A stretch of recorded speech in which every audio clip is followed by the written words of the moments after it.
Assalamualaikum warahmatullahi wabarakatuh. Alhamdulillahillazi arsala rasulahu bil huda wa dinil haqq liyuzhirahu 'ala ad-dini kulli wa kafa billahi shahida. Asyhadu an la ilaha illallah wa asyhadu anna Muhammadar Rasulullah. Allahumma shalli 'ala Muhammad wa 'ala ali Muhammad. Puji syukur kehadirat Allah Subhanahu wa taala.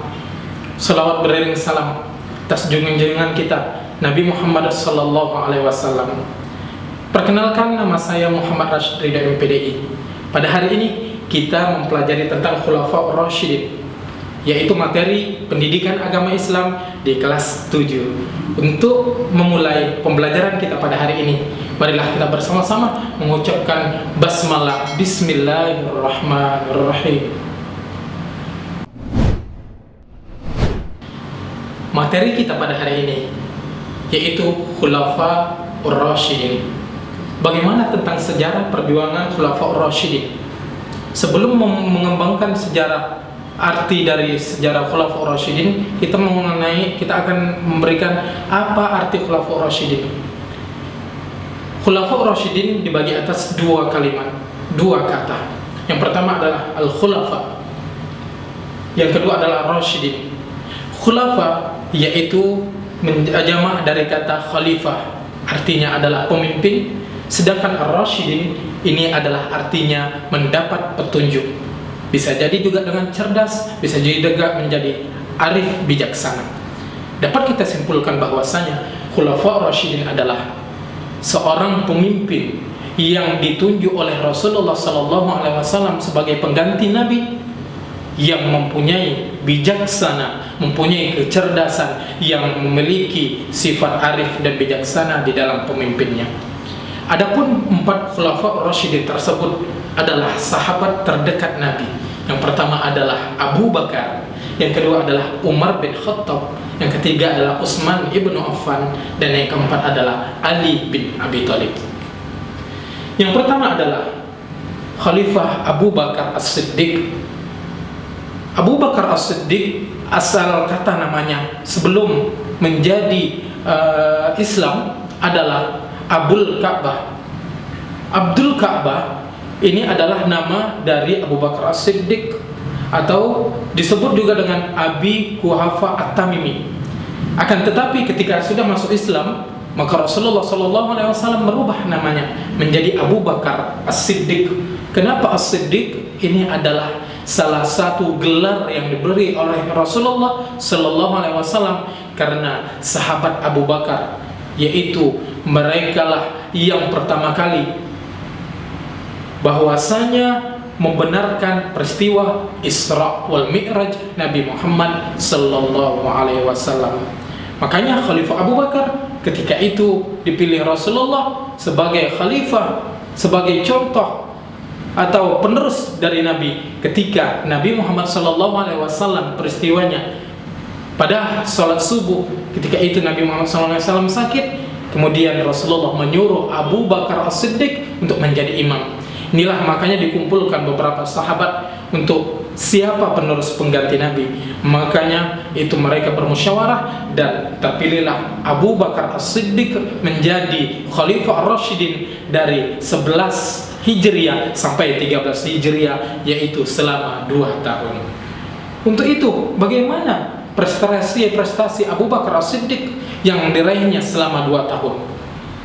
Prestasi Abu Bakar As-Siddiq yaitu yang diberikan selama menjadi khalifah adalah yang pertama, memerangi orang-orang murtad. Setelah Rasulullah SAW wafat, banyak di antara umat Islam itu khuruj atau keluar dari atau membelot dari umat Islam.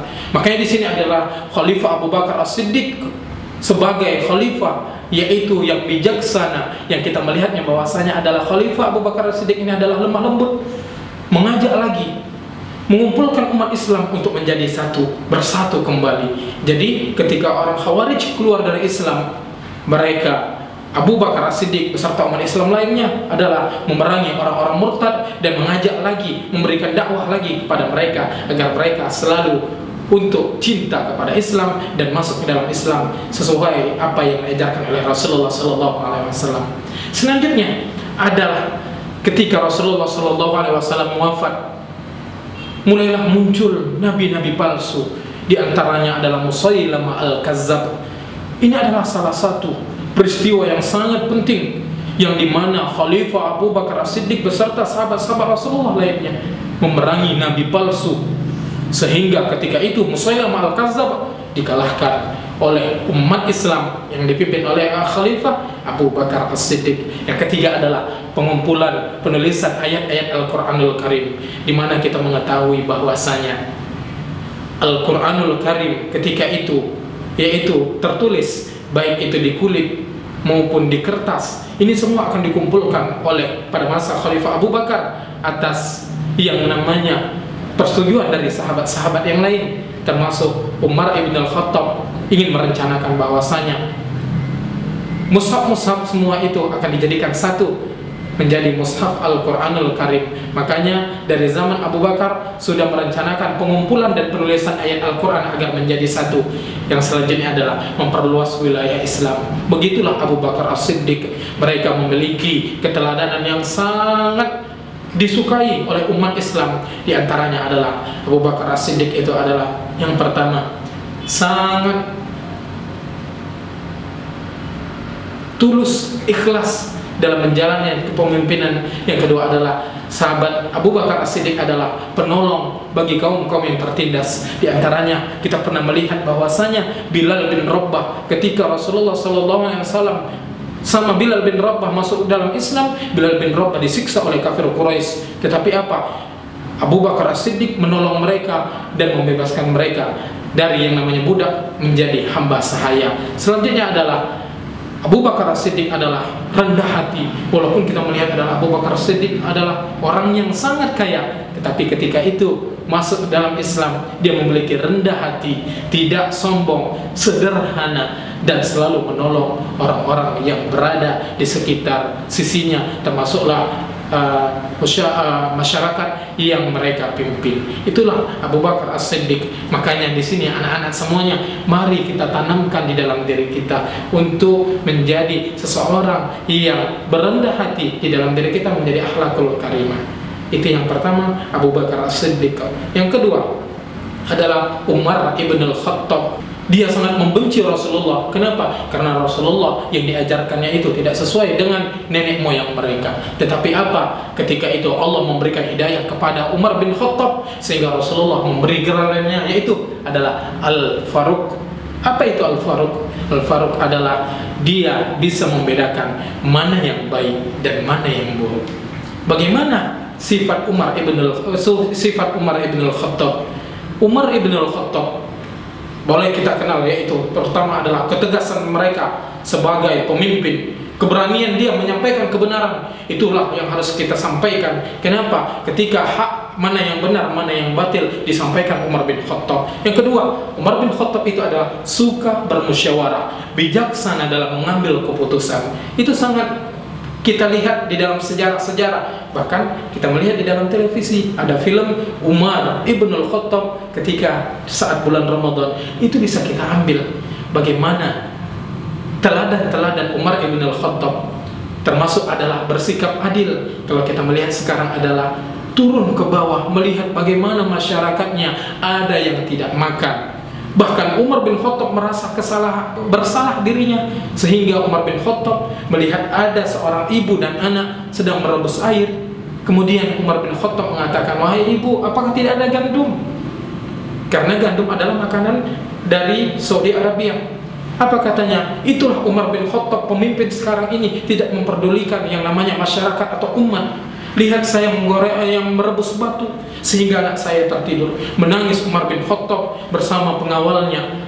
Apa katanya? "Wahai pengawalku, ayo kita mengambil di Baitul Mal, yaitu gandum biar saya yang menggendong." Begitulah sifat Umar bin Khattab, bersikap adil terhadap semua masyarakat, termasuk adalah dalam keberaniannya menyampaikan kebenaran. Selanjutnya, Umar bin Khattab adalah bersikap jujur, sederhana dalam keadaan sehari-hari. Bahkan kalau kita melihat sejarahnya, bagaimana Umar bin Khattab ketika masa hidupnya cuma memiliki 2 baju sampai akhir hayat. Itulah makanya Umar bin Khattab sebagai khalifah yang patut kita tiru di dalam diri kita, bersifat sederhana, bijaksana, berani. Bagaimana prestasi Umar bin Khattab ketika menjadi khalifah? Ini harus kita lihat. Pertama, ketika Abu Bakar sudah yang namanya menjadi sakit selama 2 tahun menjadi menjabat, Abu Bakar sakit, kemudian Abu Bakar menyuruh untuk berkumpul teman-temannya, membaiat siapakah yang cocok menggantikan khalifah. Maka terpilihlah Umar ibn al-Khattab.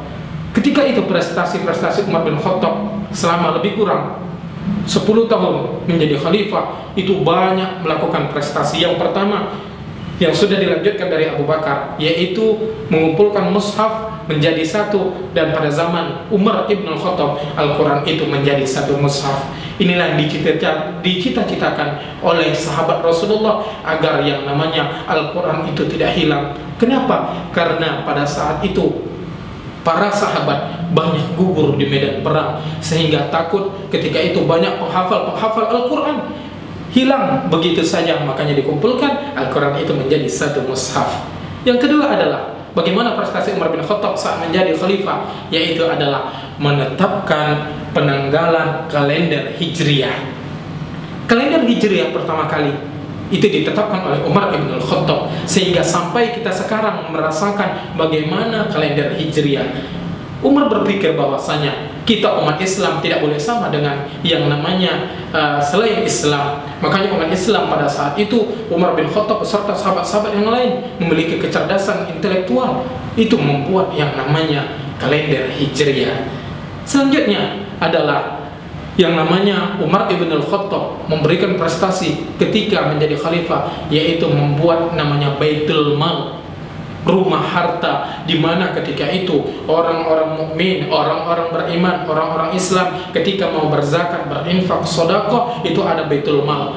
Gunanya apa? Ketika itu adalah melancarkan kesejahteraan umat, di mana umat-umat pada saat itu mana yang di bawah merosot atau kesederhanaannya, maka di sini adalah umat Islam saling tolong-menolong.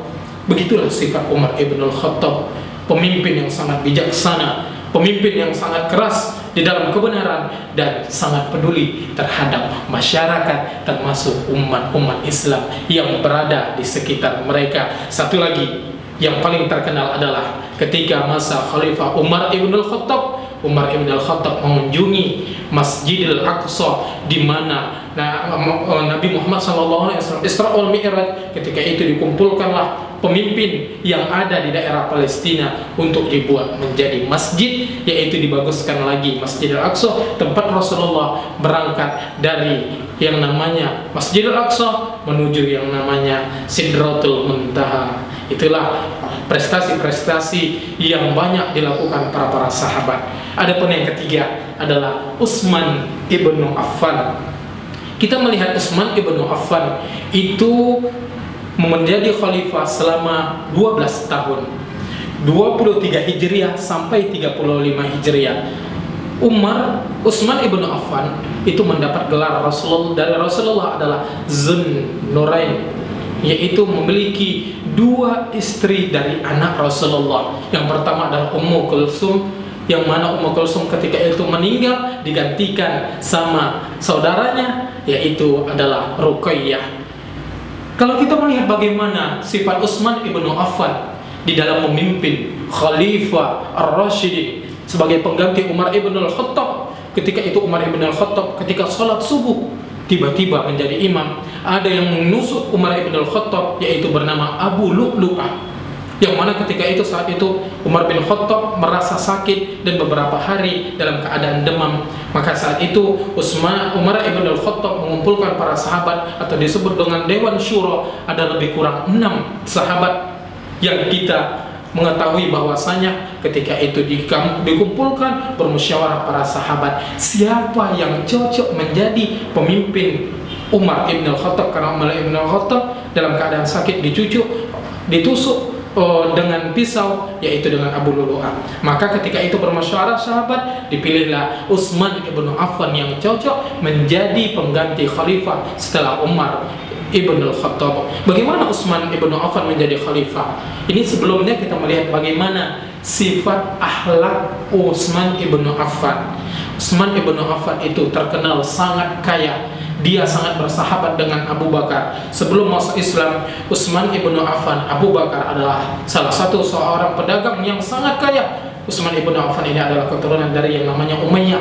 Mereka bersahabat sama Abu Bakar. Ketika Abu Bakar masuk Islam, Abu Bakar mengajak Utsman ibnu Affan untuk masuk ke dalam Islam. Alhamdulillah, Allah Subhanahu wa taala memberikan hidayah kepada Utsman ibnu Affan sehingga Utsman ibnu Affan menjadi orang yang sangat termasuk sahabat Rasulullah, sangat dekat sama Nabi, sehingga Utsman ibnu Affan menjadi khalifah. Bagaimana kepribadian dari Utsman ibnu Affan? Yang pertama adalah itu sangat dermawan, bersikap sederhana walaupun kaya raya.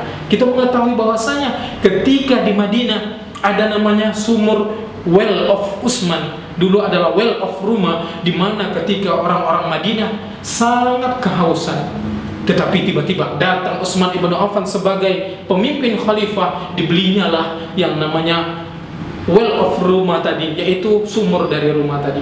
Apa kata rumah? Wahai Utsman, kami tidak akan menjual yang namanya sumur ini, kami tidak akan membagikan air ini untuk orang Madinah. Berpikir saat itu, begitulah khalifah-khalifah tadi, memiliki kecerdasan yang sangat luar biasa. Utsman berpikir, kalau begitu kami beli, tetapi kita berbeda harinya. Hari Senin untuk rumah, hari Selasa untuk Utsman ibnu Affan untuk diberikan kepada umat. Begitu selanjutnya, ketika hari Senin yang sama rumah tadi, well of rumah tadi, atau sumur dari rumah tadi, tidak ada satu orang pun yang membeli airnya. Itu sudah disiasatkan oleh Utsman ibnu Affan. Tetapi ketika hari Selasa, semua berkumpul umat Islam untuk mengambil air dari sumur Utsman yang sudah dibayarkan tadi.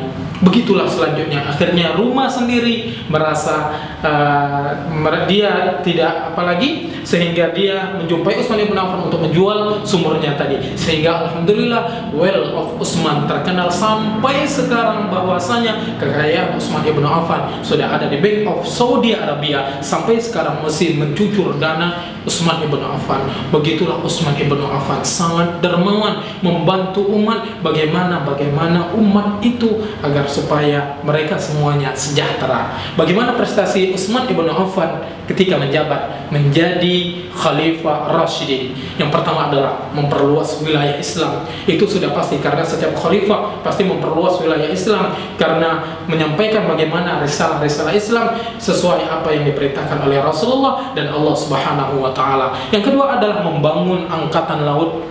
Pada saat itu Utsman ibnu Affan membangun angkatan laut. Biar apa? Biar umat Islam sudah ada disegani. Kenapa? Umat Islam pada saat itu dari Khalifah Abu Bakar, Umar, Utsman itu sangat disegani. Bahkan Yunani sendiri yang begitu sangat besar, sangat segan sama umat Islam, karena kekuatan mereka sangat jago di dalam berperang, sangat kuat, kokoh di dalam berperang, tidak ada yang namanya bercerai-berai. Yang ketiga adalah Utsman ibnu Affan mendirikan masjid-masjid selain yang ada di Saudi Arabia, di Madinah dan Mekah. Kemudian Utsman ibnu Affan membaguskan yang namanya Masjidin Nabawi, sehingga ada umat Islam yang pergi berhaji atau ada musafir ketika itu singgah sebentar di Masjidin Nabawi, mereka akan merasa tenang ketika masuk di dalam Masjidin Nabawi. Selanjutnya adalah mereka, Utsman ibnu Affan membangun bendungan yang sangat besar. Gunanya apa? Adalah menjaga arus banjir. Ketika yang namanya datang banjir besar, Utsman ibnu Affan sudah yang namanya merencanakan biar rakyat atau umat tidak merasakan yang namanya banjir. Begitulah khalifah-khalifah yang sangat cerdas yang dipilih, termasuk yang dekat sama Rasulullah SAW, dipilih bermusyawarah. Itu Khalifah Utsman ibnu Affan. Adapun yang terakhir, Khalifah Rasyidin yang keempat adalah Ali bin Abi Thalib. Kalau kita melihat Ali bin Abi Thalib ini adalah salah satu anak dari paman Rasulullah SAW bernama Abu Thalib, yang mana Abu Thalib ini adalah diasuh atau dia mengasuh Rasulullah SAW. Ketika Ali bin Abi Thalib ini saat kecil, Rasulullah sudah mulai yang namanya remaja dan termasuk dewasa. Rasulullah ini mendidik Ali bin Abi Thalib menjadi anak yang cerdas, anak yang bijaksana. Bahkan Rasulullah menikahkan anaknya, putrinya yang tercinta bernama Fatimah Az-Zahra bersama Ali bin Abi Thalib.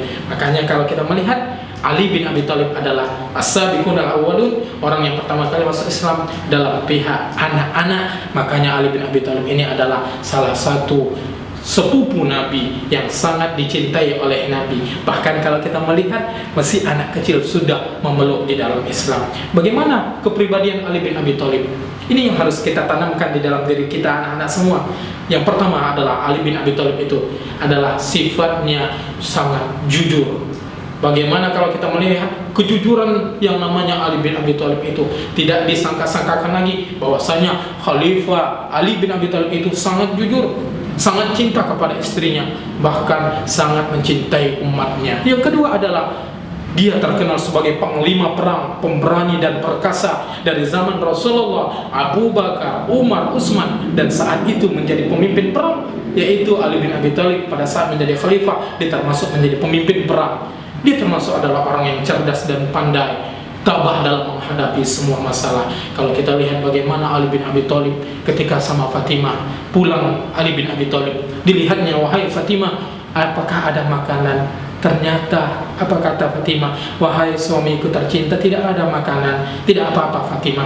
Begitulah tabahnya seorang Ali bin Abi Thalib, bijaksananya sebagai pemimpin umat, termasuk pemimpin di dalam keluarga. Tapi apa? Tiba-tiba datang seseorang yang memberikan yang namanya zakat atau infak sedekah sama Ali bin Abi Thalib. Alhamdulillah, kata Ali bin Abi Thalib. Kemudian belanjalah Ali bin Abi Thalib keluar rumah untuk membeli gandum dan untuk mempersiapkan apa saja yang ada di rumah itu kekurangan. Tetapi tiba-tiba di jalan ada melihat Ali bin Abi Thalib seorang kakek-kakek yang tua yang belum pernah makan, atau dia yang tidak makan lebih kurang 7 hari. Dihadiahkannya, diinfakkannya semua pemberian yang diberikan orang tadi sama Ali bin Abi Thalib, semua dikasihnya. Pulang ke rumah, apa katanya? Wahai istriku Fatimah, semua yang keperluan kita tadi untuk membelikan belanja semua sudah saya sedekahkan. Begitulah sifat Ali bin Abi Thalib yang harus kita tanamkan di dalam diri kita anak-anak, yaitu kita bersedekah melihat orang lain.